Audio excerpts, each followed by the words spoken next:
I want to tell you a story about Medicare Part D prescription drug coverage that I really think you should listen to. It's going to give you an understanding of how the program works. And sometimes when I post videos, sometimes people are posting negative comments. I don't think they're to me. They're unhappy about the government. They're unhappy about the program and the costs.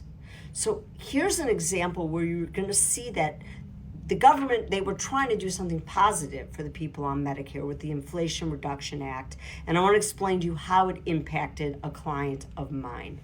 So the client, she calls me this morning. She is a cancer survivor, and she is on a medication called, I'm going to look at it, Tagrisso, which is a very expensive medication. If she takes one pill a day, the monthly cost is almost $19,000.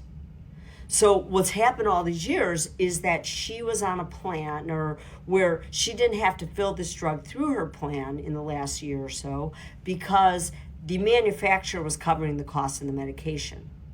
Here we sit, we're January 2nd, and the AEP is over, the Medicare AEP, you can't switch drug plans, and she gets notice that the manufacturer is no longer covering it for her. They changed the qualifications, and she's kind of freaking out because what's going to happen with this drug cost for her?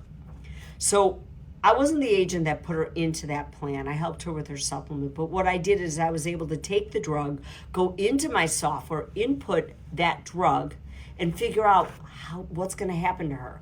The good news is this drug was in her formulary. In other words, it's a covered drug under her drug plan.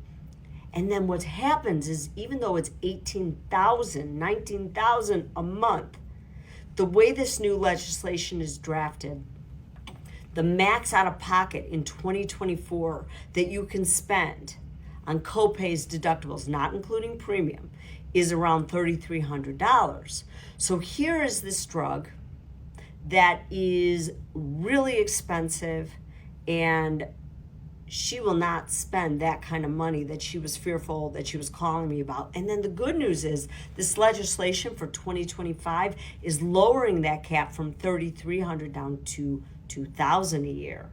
So that is a positive thing, even though I understand life is expensive, and when people are in retirement and they're on fixed budgets, sometimes these costs are hard to meet. But just know that this is in place protecting somebody.